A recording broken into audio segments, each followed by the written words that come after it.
I still hear your voice at night. Make me feel alright. Jump right back into my heart. Cause we could dance the night away. Make me love you through the haze. Ain't no need to be afraid. Close your eyes and think about your childhood. Maybe your first day at school, a birthday party, a family vacation. You can almost see it, hear it, feel it. But here's a question. What if one of those memories never actually happened? Not distorted, not exaggerated, completely made up. Wait, made up? Like someone told a story and you started to remember it even though you weren't there? Exactly. Imagine your brother tells a story. Your parents confirm it. Years pass, and eventually you remember it too. The colors, the sounds, the emotions. You're absolutely certain you were there. Except you weren't. The event never happened. That sounds impossible. Memories are like recordings, right? We play them back exactly as they occurred. Wrong. Your brain doesn't replay memories. It rebuilds them every single time. Which means every time you remember the past, your brain has a chance to change it. Sometimes just a little, sometimes completely. And that's exactly what makes false memories one of the most fascinating and unsettling glitches of the human mind. Intro music. Welcome to Brain Glitch, where every mystery begins with a story and ends inside your mind. So, can your brain really create a memory that never happened? Surprisingly, yes. Scientists have demonstrated this again and again. In the 1990s, psychologist Elizabeth Loftus ran a set of experiments that changed how we think about memory. Volunteers were asked about real childhood events, but the researchers slipped in one fictional episode, like being lost in a shopping mall as a child. They weren't trying to be cruel. The method was simple. Plant the idea, have family members corroborate it, describe tiny details, what you were wearing, who found you, and then ask the participant about it a few times. At first, people would say, that never happened.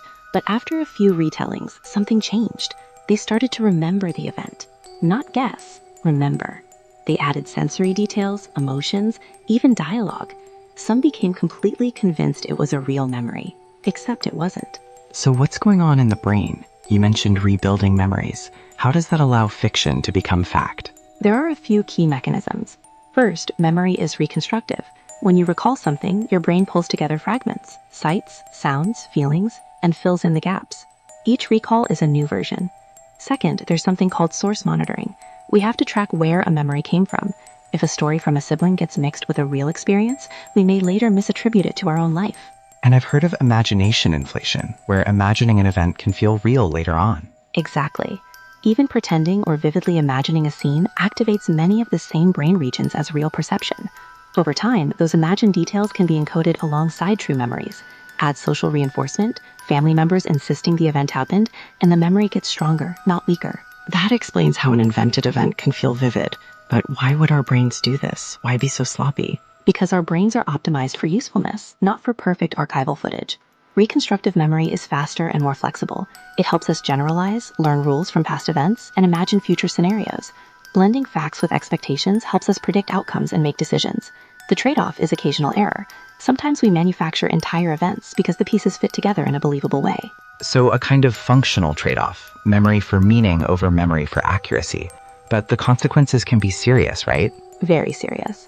False memories have real-world impacts, from wrongful convictions based on mistaken eyewitness testimony to people being led to believe traumatic events occurred when they didn't.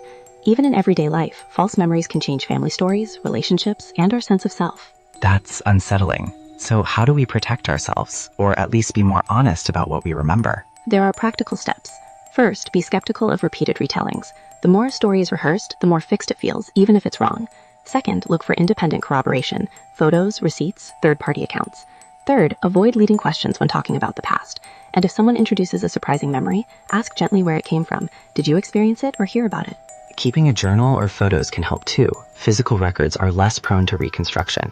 And in legal or clinical settings, professionals should be careful about suggestive techniques that can implant memories. Right.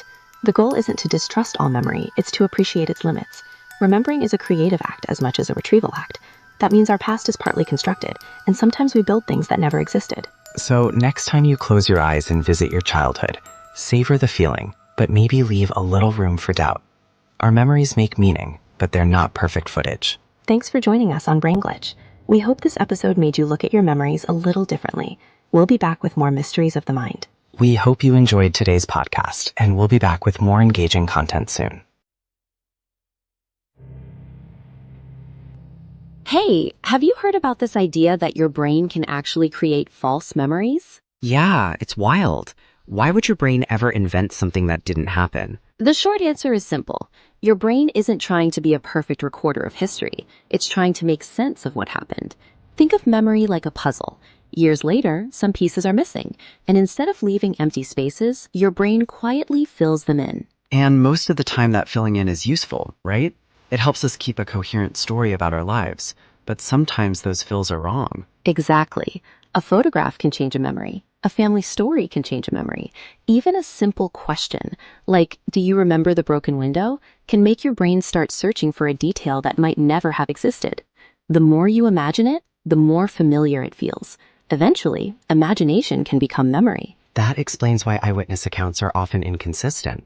Two people can watch the same event and later describe two different stories, not because one of them is lying, but because their brains reconstructed the event differently. Every time you recall something, you don't just open a file and read it.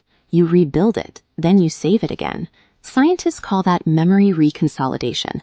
Each recollection can introduce tiny edits, sometimes minor, sometimes with brand new details. So if you've told the same childhood story for 20 years, how much of it is the original, and how much is the version you've rewritten over and over? That's the unsettling part.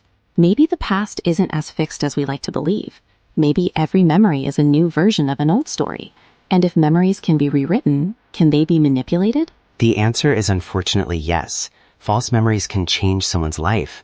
Throughout history, there have been criminal cases where people honestly believed they remembered something that, later, evidence proved never happened.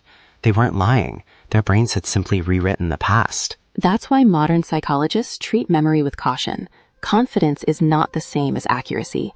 You can be 100% certain and still be completely wrong. That hits on a deeper worry. We often think our memories define who we are, our childhoods, friendships, mistakes. If those memories can change, part of our identity shifts with them. Your brain isn't a video camera. It's a storyteller. Every time you remember the past, it writes the story one more time.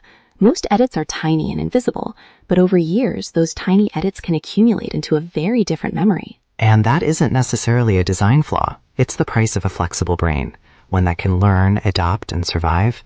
But it does mean we should be humble about how certain we are. So next time you say, I remember it perfectly, ask yourself, do you remember the event? Or do you remember the last time you remembered it? Maybe the past isn't stored somewhere inside your mind. Maybe it's being recreated each time you look back. Which leads us to another angle, social pressure.